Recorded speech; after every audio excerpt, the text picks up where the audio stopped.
Hello and welcome to Tech with Heart. I am your host, Michelle Calloway. Tech with Heart is all about empowering entrepreneurs to embrace technologies, systems, and strategies that will help them stay competitive and relevant in a rapidly changing digital landscape.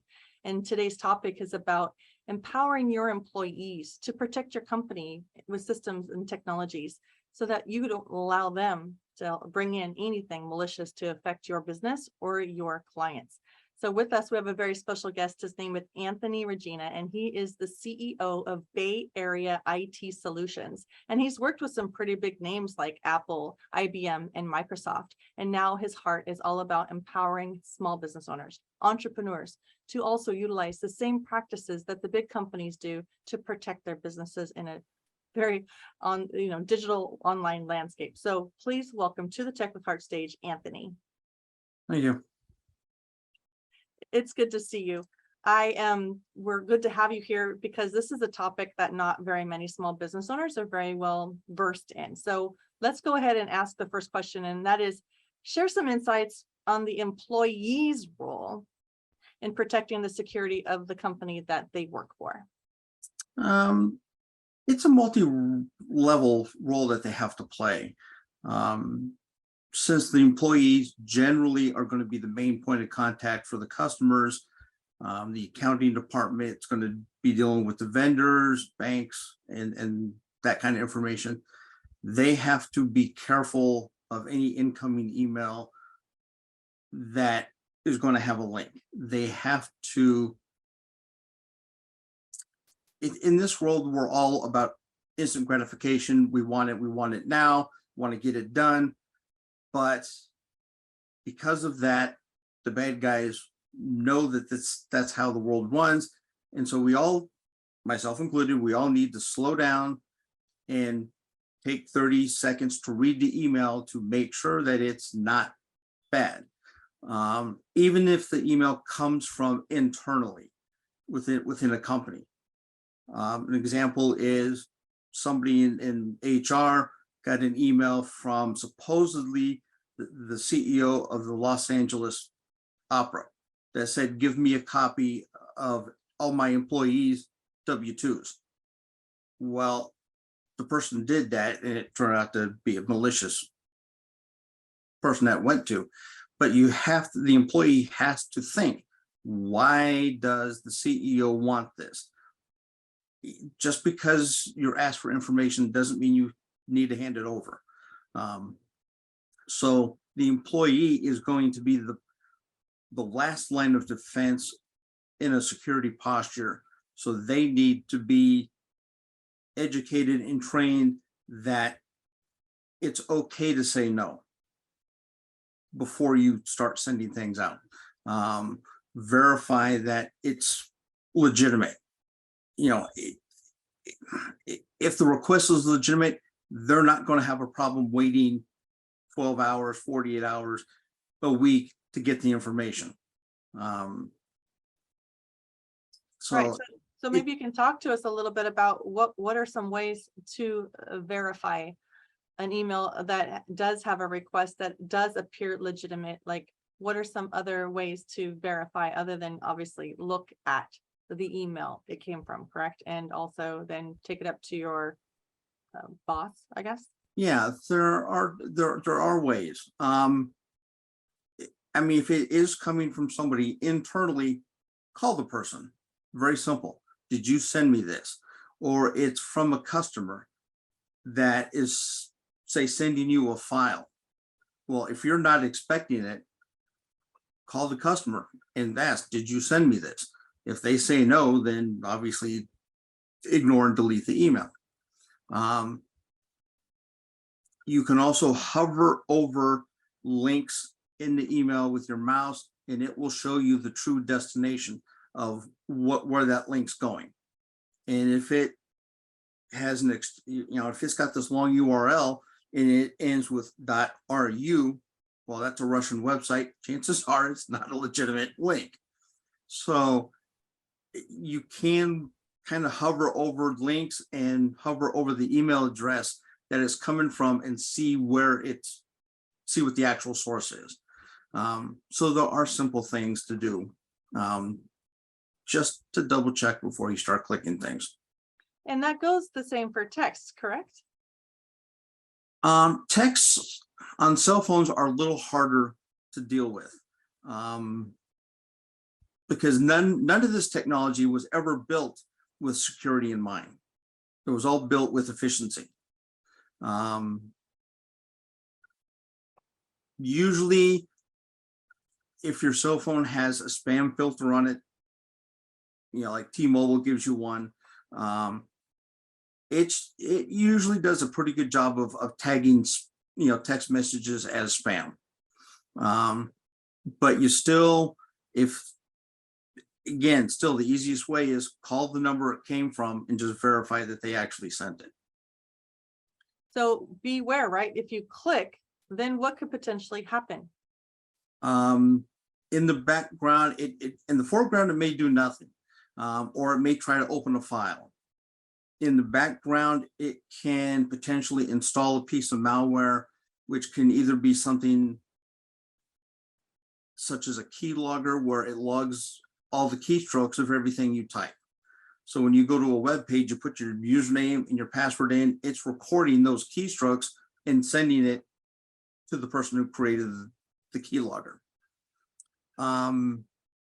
It can install an application which won't do anything visibly to you, but what it does is it opens a hole into the system.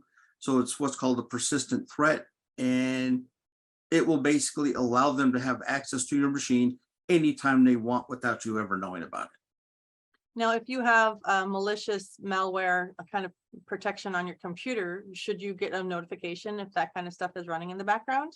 Only if you have the right kind of security system in place. Some antivirus and anti-malware will find it and take care of it on a scheduled scan.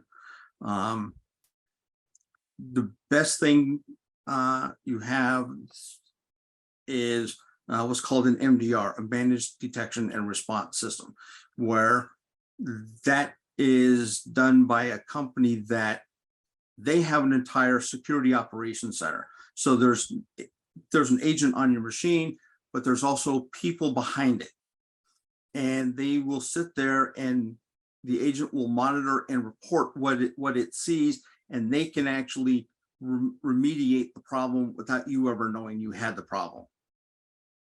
Oh, interesting. So it's completely invisible to you, but you can log in and get reports and see what's going on, but security experts are in the back actually taking care of the problem without you being interrupted. So is there any other tips that you can teach us about how to identify a possible threat, email or text, that you haven't already shared? I mean, the biggest is, some of the ones that are obvious, but people they rush, so they don't look at stuff, is stuff like Twitter, Facebook, all of those. If it's a malicious email, they will usually misspell the URL by maybe 1 or 2 characters. So just double check the spelling. In your web browser, don't type www.facebook.com, because if you make a typo, oops, you're going to end up somewhere else. Best way is just type Twitter, type Facebook, and let the search engine find the actual site, because that will pull up the actual true URL. So that's one way to make sure you don't mistype something. One of the biggest problems over the years has been White House. So people go whitehouse.gov, that takes you to the actual White House, but you would go to whitehouse.com and it would take you to a non-good site, let's just say. And that's just 3 little letters that are different. So it doesn't take them much to trick people into typing the wrong thing.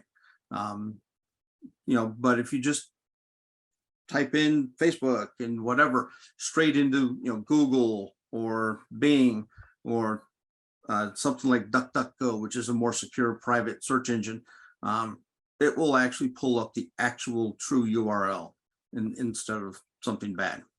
Those are good tips because, yeah, let the search engine prove the validity of the URL that you're going to by how it ranks. Correct. And so that's a really great tip. And then when it comes to email addresses, don't take it, especially if they're asking for any kind of sensitive information or asking you to click on something to go into your account. Always verify it, especially if you did not request it. That is a great tip. And so what the topic of today is, obviously we're addressing a little bit of malicious communications that could potentially come and threaten your business. It's not just your business that's at risk here, it's all of your clients' information as well. And there are ways that you're supposed to, through your terms of service and privacy policy, et cetera, prove to your clients how you're going to protect their data. We are talking about employees here. Like, what can you do to help employees identify? So it said the next question I was going to ask is, like, tell us how we can test our employees. How can we test them to see if they're listening to what we're saying and then actually implementing any of the trainings that we provide for them? Yeah, there are training systems that you can sign up with, which will randomly send out fake malicious emails where it'll look like it's ADP or UPS or whoever. And it will let you go through the process of clicking the bad stuff. But what will happen is it will pop up with the screen at the end and say, oops, you've been busted. This is what happened. And then it will schedule training where the system will then start sending you links to, like animated videos of what to watch for, how to catch yourself, the main ways that they're fooling you, because they can make the malicious emails look legitimate, because all they have to do is go to like Bank of America, Wells Fargo, whoever, hover their mouse icon over the logo, right click, save image as, and boom, they've downloaded the corporate logo. Then they can create the email and make it look legit. Being able to do business online is crucial for survival, especially during times of social distancing. So how do you survive and thrive in the sea of digital noise? It's a lot like fishing. You need to know who your perfect customer is so that you could use the right kind of lure to attract them.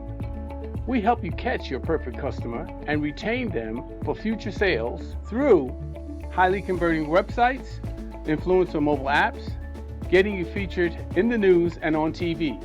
Hi, my name is Jerry Bowden, U.S. Army veteran and president of Revealio Software Solutions. Our goal is to help you rise above the competition, be seen as an expert authority in your industry, and embrace technology to stay competitive for long-term success. It's more affordable than you may think. So reach out to us at revealio.com, and together we will make your business come alive. That is actually a very good point to make. And it's not even like there's a way for website owners to lock down their images so that images can't be copied. There are actually, but it's software that they have to be willing to pay for. Well, yeah, but you also can like just take a screen capture and crop it out that way too. So it's just very difficult to keep people from taking images or your logos or whatever and acting as you. So it's definitely good to test your employees. And so you say that there's a system that small businesses could utilize to kind of sort of test the employees to identify if they're doing. We use one called Infima, which they don't sell direct to the clients, but the client company gets their employees all listed in there. And then it just once a month randomly sends out a fake phishing email. And we see, and then it generates reports as who clicked it, who looked at it but didn't do anything with it. And those that click and fail the test, they get sent the training videos to say, okay, you got busted. This is where you made the mistake. Here's how to learn how to prevent this from happening again. So it then teaches them what to watch for, so they don't repeat the same mistake. And there's multiple companies that have that kind of system. So, so there's a wide, I know of 3 or 4 companies off the top of my head. So there are different choices. But it's getting to the point where employees have to be trained, because from a security standpoint, we can put filtering in, we can put firewalls in, we can put high-end endpoint protection on, we can put the managed detection and response in that we talked about. But not one thing can stop everything. And these bad guys are getting more creative every day.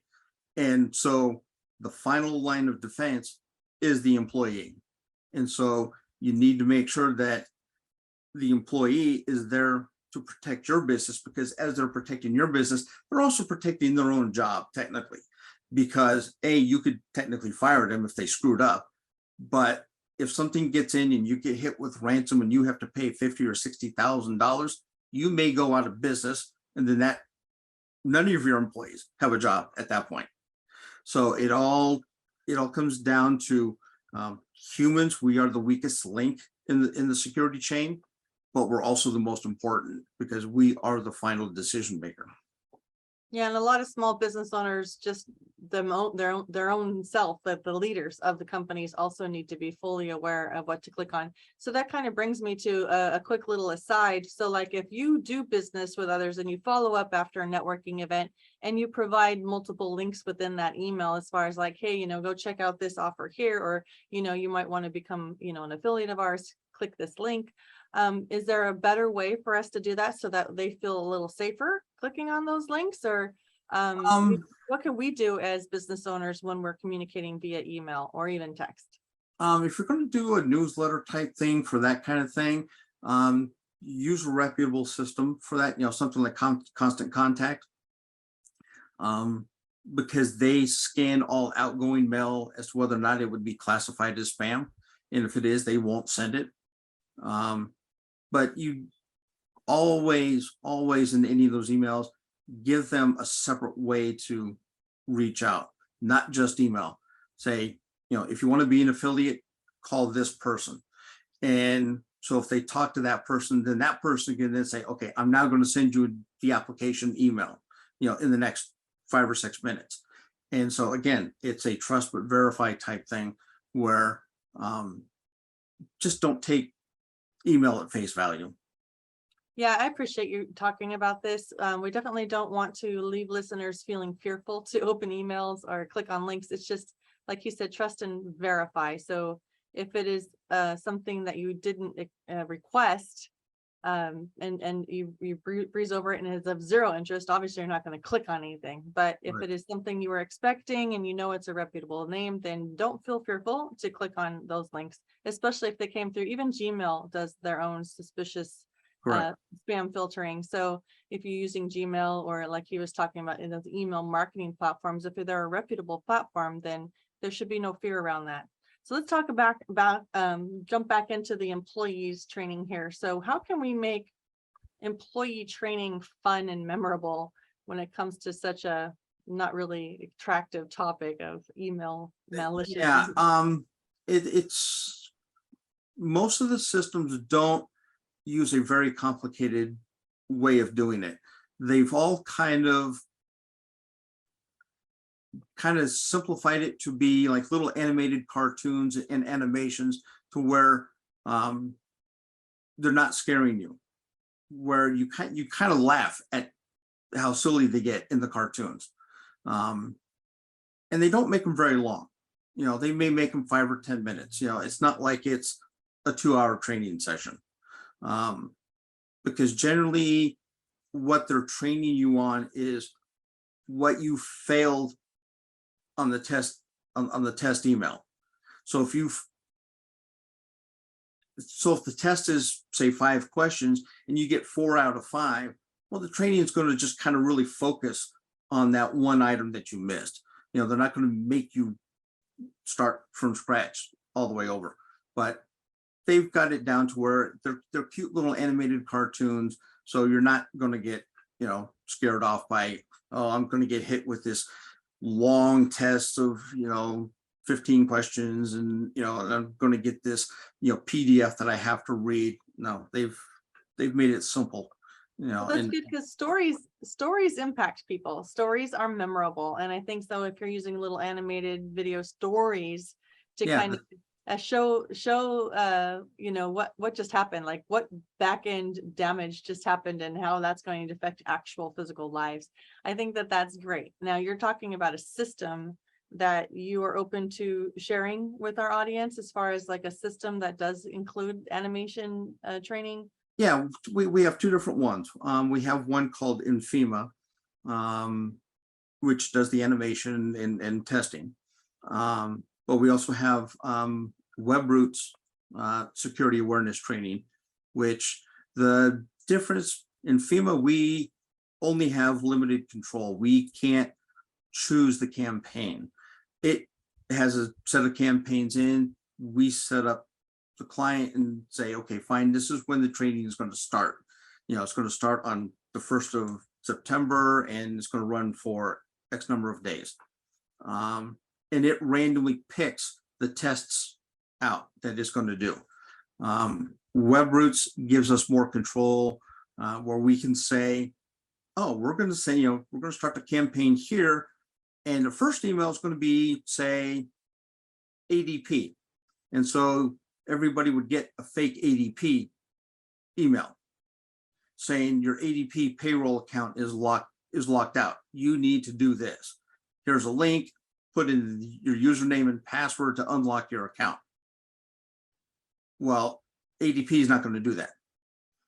And so if they do that, and if they fail, then the little animated story kicks in and says, okay, this is what Julie did, you know, in her company. She got this, she did this, this is what happened to all the employees, you know, employment records, and it'll go on and it'll say, okay, and she got fired, or she was trained and was not allowed to come back to work for 3 months, you know, until she passed the tests or whatever, you know. So it's, every story is a little different, you know, based on the situation. So the best way for a small business owner to get a hold of this type of system is to reach out to you, Anthony. Can you talk to us about how people can reach out to you now? Yeah. Again, we have our website, bayareaitsolutions.com. We have a couple different phone numbers, depending on where they are. If they're local, it's 707-361-4454. And if they want to, they can reach out on our toll-free number, which is 844-328-6396. And email is just anthony@bayareaitsolutions.com. And most of the stuff, we can actually set them up with trials so they can play with it first before they make decisions, so they can see how it works. That's good to know. Thank you for that. We also would love to hear, like, we covered, you know, quite a bit as far as like what happens when what could potentially happen when a malicious email is clicked on by an employee. And then we talked about how to potentially train your employees and then test them. So what is a takeaway or a thought that you really want to leave impressioned upon those that are tuning into this episode today? Probably the most thing is, you know, don't be afraid of email coming in, but don't blindly trust it. I mean, trust it, but verify that it is from who it says it is, because it does not take very long just to pick up the telephone and call the person and say, did you send me this email? If they say yes, cool, you're good to go. If they say, no, I didn't, then it's like, okay, then, you know, don't open anything. Agreed. You know, Yes. so it doesn't take long to verify anything. Not really. Thank you so much for covering this topic today. And for those of you who are listening, if you are an expert in your industry and you have valuable insights and knowledge that you would like to share with entrepreneurs who are trying to just crush it online, please reach out to us at techwithheartnetwork.com. We would love to interview you and have you share that insight and value. If you are a small business owner who just struggles a little bit with embracing technology, knowing how to utilize it, or what even technology should you be paying attention to, and who should you trust to help you learn it or implement it, please, again, join our heart-centered, forward-thinking network of entrepreneurs by going to techwithheartnetwork.com and join our community so we can all grow alongside one another there. You go to techwithheartnetwork.com and watch as we grow together. Here is to your success.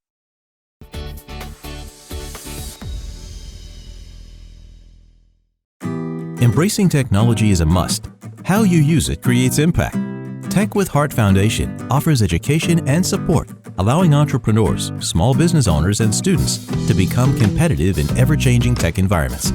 Our nonprofit provides expert business insights, live events and masterminds, apprenticeships for minority and underserved students, and mentoring and leadership training.